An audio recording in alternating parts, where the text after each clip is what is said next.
સંઘ પ્રદેશ દમણના કચીગામ વિસ્તારમાં આવેલ કાછલ ફળિયા વિસ્તારના મુખ્ય રસ્તા પાસે આવેલા વિનોદભાઈ ભંડારીના ઘરમાં શનિવારના રોજ ચોરીનો બનાવ બનવા પામ્યો હતો।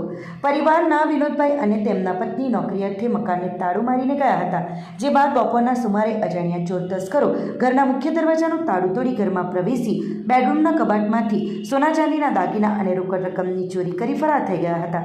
ચોરી થયાની જાણ વિનોદભાઈના મિત્ર, જે તેમને એક શુભ પ્રસંગનું નિમંત્રણ આપવા માટે ઘરે આવ્યા હતા, તેમણે ઘરનું તાળું તૂટેલી હાલતમાં જોતા તરત જ વિનોદભાઈને આ અંગે ફોન મારફતે જાણ કરી હતી, જે બાદ વિનોદભાઈ અને તેમના પત્ની ઘરે આવી તપાસ કરતા ચોર તસ્કરો રોકડા રૂપિયા 15,000 તથા સોનાની કાનની બુટ્ટી, 3 વીંટી અને 2 ચાંદીના પાયલોની ચોરી કરી ફરાર થઈ ગયા હોવાનું જાણવા મળ્યું હતું।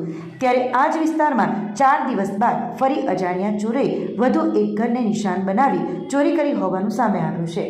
કાછલ ફળિયામાં રહેતા ચંપકભાઈ રણછોડભાઈ ભંડારી અને તેમનો પરિવાર બહાર કામ અર્થે ગયો હતો, ત્યારે બુધવારના રોજ સવારે 9 થી 11 વાગ્યાની વચ્ચે અજાણ્યા ચોર તસ્કરો ઘરના બેડરૂમની સ્લાઇડિંગ બારીમાંથી રૂમમાં પ્રવેશ કરી કબાટમાંથી રોકડા રૂપિયા 70,000 તથા સોના ચાંદીના દાગીના મળી આશરે 4.30 લાખથી વધુની ચોરી કરી ફરાર થઈ ગયા હતા। બનાવની જાણ જ્યારે ઘરના મોભી બપોરે ઘરે આવ્યા ત્યારે ઘરનો મુખ્ય દરવાજો ખોલતા તે ખુલવા પામ્યો ન હતો, જ્યાં પાછળ જઈને જોતા બેડરૂમનો બારી ખુલ્લી અને બેડરૂમમાં સામાન પણ અસ્તવ્યસ્ત હાલતમાં પડેલો જોવા મળતા ઘરમાં ચોરી થઈ હોવાનું જણાયું હતું। બનાવની જાણ તાત્કાલિક કચીગામ પોલીસને કરતા પોલીસની એક ટીમ જગ્યા સ્થળ પર આવી જરૂરી કાર્યવાહી કરી આ મામલે અજાણ્યા ચોર તસ્કરો સામે ગુનો દાખલ કરી આગળની તપાસ હાથ ધરી છે। વાપી નેશનલ હાઈવે નંબર 48 પર રેમ્બો હોસ્પિટલની સામે હાઈવે બ્રિજ પર એક માર્ગ અકસ્માત સર્જાયો હતો। અમદાવાદ તરફ જઈ રહેલ એક ટ્રકના ચાલકે અચાનક સામેના ટ્રેક પર જઈ રહેતા ત્યાંથી પસાર થતી એક કારને પોતાની ઝપેટમાં લઈ લીધી હતી। આ અકસ્માતમાં કારને ભારે નુકસાન પહોંચ્યું હતું।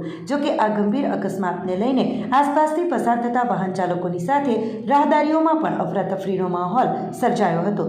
જોકે આ ગંભીર અકસ્માતમાં કાર ચાલકનો ચમત્કારિક બચાવ થયો હતો। જાણકારી મળતા જ પોલીસ અને હાઈવે પેટ્રોલિંગ ટીમ તાત્કાલિક ઘટના સ્થળે પહોંચી હતી અને ક્રેનની મદદથી ક્ષતિગ્રસ્ત થયેલ વાહનને દૂર કરી ટ્રાફિક જામને હળવો કર્યો હતો। અકસ્માતને પગલે હાલ તો પોલીસ દ્વારા તપાસ કરવામાં આવી રહી છે।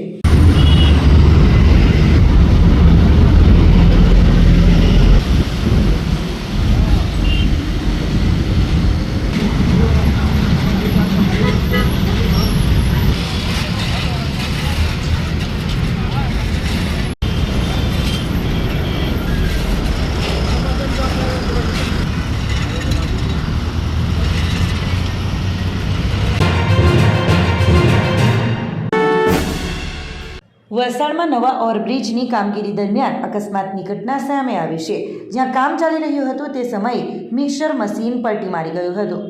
વલસાડ શહેરમાં નિર્માણાધીન નવા ઓવરબ્રિજની કામગીરી દરમિયાન અચાનક અકસ્માત સર્જાયો હતો। ઓવરબ્રિજના કામ માટે ઉપયોગમાં લેવાતું એક કોન્ક્રીટનું મિક્સર મશીન અચાનક નિયંત્રણ ગુમાવતા પલટી મારી ગયું હતું। અકસ્માત સર્જાતા આસપાસના વિસ્તારમાં અફરાતફરી મચી ગઈ હતી। ઘટનાની જાણ થતાં જ સાઇટ પર કામ કરતા મજૂરો અને અધિકારીઓ દોડી આવ્યા હતા। સદનસીબે આ ઘટનામાં કોઈ જાનહાનિ ન થવાની પ્રાથમિક માહિતી મળી છે, જ્યારે મિક્સર મશીનને નુકસાન પહોંચ્યું હોવાનું જાણવા મળ્યું છે। અકસ્માત બાદ થોડીવાર માટે કામગીરી અટકાવી દેવામાં આવી હતી અને સલામતીની દ્રષ્ટિએ સ્થળને કોર્ડન કરવામાં આવ્યું હતું। ઘટનાની જાણ સંબંધિત વિભાગને કરાઈ છે અને અકસ્માતના કારણોની તપાસ હાથ ધરવામાં આવી રહી છે। વાપી સલવાવના ધનાવાડી વિસ્તારમાં દીપડાનો આતંક। વાપીના સલવાવ ધનાવાડી વિસ્તારમાં દીપડાની હાજરીને લઈને વિસ્તારમાં ભયનો માહોલ જોવા મળી રહ્યો છે। મોડી રાત્રે કાર મારફતે પસાર થઈ રહેલા કેટલાક લોકોએ માર્ગ પર દીપડાને બિંદાસ્ત ફરતા જોઈ અફરાતફરીનો માહોલ ફેલાઈ ગયો હતો। સ્થાનિક લોકોના જણાવ્યા મુજબ આ વિસ્તારમાં પહેલેથી જ દીપડા દેખાવાની ઘટનાઓ સામે આવી ચૂકી છે। ઘટનાની જાણકારી મળતા જ વન વિભાગ અને પ્રશાસન હરકતમાં આવ્યું છે અને દીપડાને પકડવા માટે કાર્યવાહી શરૂ કરવામાં આવી છે। જોકે દીપડાની હાજરીને લઈને લોકોમાં ભયનો માહોલ તો ફેલાયેલો છે અને તંત્ર દ્વારા ઝડપથી સુરક્ષિત કાર્યવાહી કરવામાં આવે એવી માંગ કરવામાં આવી છે। વલસાડમાં દારૂની હેરાફેરી સામે સિટી પોલીસને મોટી સફળતા મળી છે. પ્રેસના સ્ટીકર લગાવી દારૂ વહન કરાતો હોવાનો ચોંકાવનારો ખુલાસો થયો છે. વલસાડ સિટી પોલીસે ધરમપુર ચોકડી ઓવરબ્રિજ પાસે ચેકિંગ દરમિયાન પ્રેસના સ્ટીકર લગાવેલી એક કારને શંકાસ્પદ હાલતમાં અટકાવી હતી. તપાસ કરતા કારમાંથી કિંમત ₹15,910નો વિદેશી દારૂનો જથ્થો મળી આવ્યો હતો. પોલીસે કારમાં સવાર સુરતના કુલ 4 ઈસમોને ઝડપી પાડ્યા છે. પ્રાથમિક તપાસમાં પ્રેસના સ્ટીકરનો દુરુપયોગ કરી પોલીસથી બચવા દારૂની હેરાફેરી કરવામાં આવતી હોવાનું સામે આવ્યું છે. પકડાયેલા ઈસમો સામે ગુજરાત પરિવહન અને પ્રતિબંધિત દારૂ અંગેના કાયદા હેઠળ કાર્યવાહી હાથ ધરવામાં આવી છે. પોલીસે દારૂ, કાર સહિતનો મુદ્દામાલ કબજે કર્યો છે અને વધુ પૂછપરછ દ્વારા દારૂ ક્યાંથી લાવવામાં આવ્યો અને ક્યાં પહોંચાડવાનો હતો તે દિશામાં તપાસ આગળ વધારી છે. પ્રેસના નામનો દુરુપયોગ કરીને દારૂ વહન કરવાની ઘટનાએ અનેક સવાલો ઊભા કર્યા છે.